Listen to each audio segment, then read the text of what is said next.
everyone, and welcome to The News, your monthly source of outdated, unimportant news stories. The News, no shame, no limits.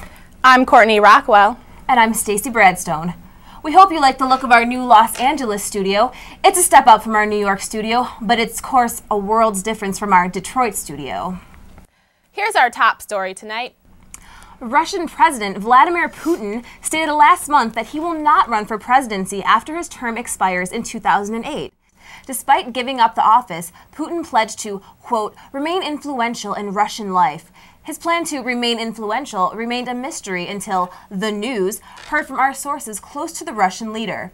Along with his retirement in 2008, the Putin administration will simultaneously release a new clothing line, Putin Suitin' Up, his new line of cereal, Putin Flakes, and his new CD, Putin Party, which will hit stores in December 2008, just in time for Christmas. Featured on the CD are performances by Ruben Studdard, Ashley Simpson, and Macy Gray. I got this Duma. You better believe me, it ain't no rumor. I've got this Duma. I'm rapping and shit, I ain't no crooner. I got this Duma. Knock out regional governors with my judo. I got this Duma. Mexican immigrants may no longer be to blame for the deadly E. coli outbreak of the past month. Now we're blaming wild pigs.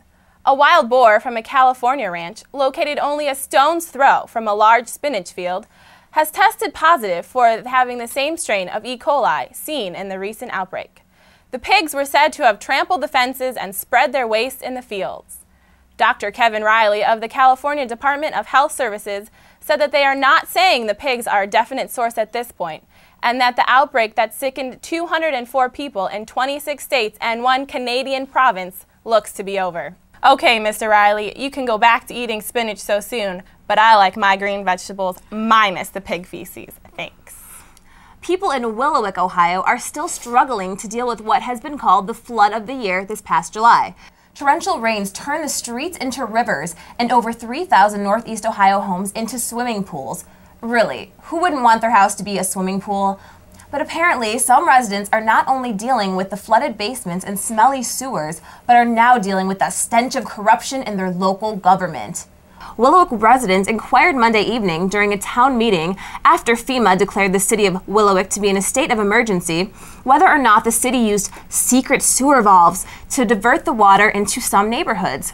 Mayor Richard Bonds admits to having these secret sewer valves for emergency reasons, but dismisses the notion that the valves were used in July. Nonetheless, FEMA has sprung into action in the state of this so-called emergency, and faced with the reconstruction of destroyed urban center, FEMA has enacted Normal Emergency Disaster Protocol number 32. Nothing. At press conference earlier this week, FEMA Director R. David Paulison outlined his plan to evacuate those less fortunate from Willowick's urban areas, proven emergency evacuation tactics used in recent disaster recovery. Dick Clark, former host of groundbreaking rock and roll show American Bandstand and Dick Clark's New Year's Rockin' Eve, has decided to auction off portions of his famous memorabilia. On the bill for auction is the microphone from his first day on the job, July 9, 1956, which was just days after his 70th birthday, as well as items like Madonna's bustier, a guitar from Paul McCartney, and every kid's favorite, Michael Jackson's white beaded glove. Some less publicized items from his earlier days include a Civil War bugle, Beethoven's piano, a drum set used by Jesus Christ, and 2 rocks used to make music by a caveman known only as Urgh! And as part of our ongoing coverage of families, The News looks tonight to Baldwin-Wallace College. The News chief family planning correspondent, Spade Williams, took time to sit down with the father of the BW family, President Dick Durst. Here's Spade with the heartwarming story. President Durst, thank you for joining us today on The News. And now, I'm going to cut right through all the crap. I'm going to get right to it. And I want your prediction, sir. Who's the better president? Is it Dick Durst, or is it George W. Bush? You know, I don't know if I can give you an answer to that. I'll give you one answer that I think is absolutely true. I will be here longer than George Bush will be in office in the presidency. How's that? President Durst, you were just recently inaugurated as president of Baldwin-Wallace College. For anyone who wasn't there, it was a wonderful ceremony. Really enjoyed it. But I want to get your opinion on it. Who was your least favorite speaker? My least favorite speaker? Me. Because I don't like listening to myself. How's that? That's a good. Okay. That's probably the safest answer. There you go. That you could have had there. As the new president of Baldwin-Wallace College, what sort of goals do you have for this institution? To continue the foundations that were established by people that certainly preceded me in the presidency.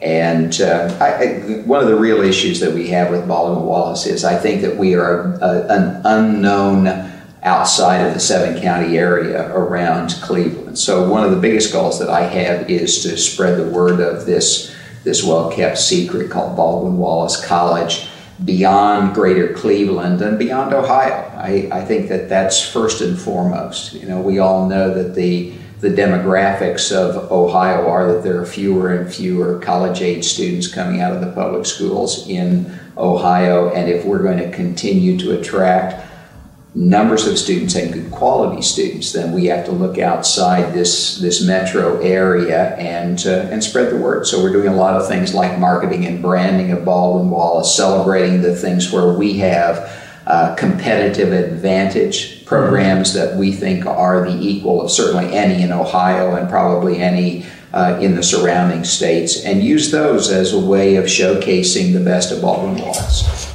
As for some of the other programs at Baldwin-Wallace College, where do you think the money should be going? Do you think we should reinforce these comparative advantage programs that you talked about, or should we start funneling money into different organizations like Buzz TV? You know, I think the answer probably, Tim, is both. My belief, it kind of goes along with the last sentence that I just gave you, is my belief. Oh, shoot. Just forget it. It's broken. What were you saying? Now, by the time this interview airs, the midterm elections will be over, but I'm going to go ahead and go out on the limb and say the 18 to 35-year-old demographic did not show up as usual at the polls. As an educator, what can we do to get these college students away from their Xbox and to the ballot box? Well, at some point, I think the way the world is going, they're going to have to take this pretty seriously and realize that the control of their future lies in their hands. You know, they can either play on the North Quad or they can play in Iraq. So it's their choice. Oh! Did you see that? That was sweet, right? That was sweet, huh? Huh?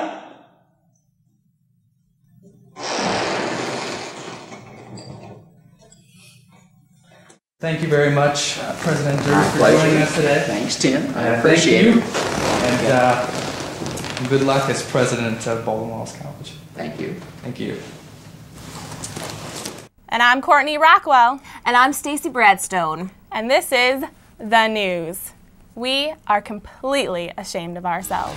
Yep, and there ain't no light at the end of this tunnel. Good night.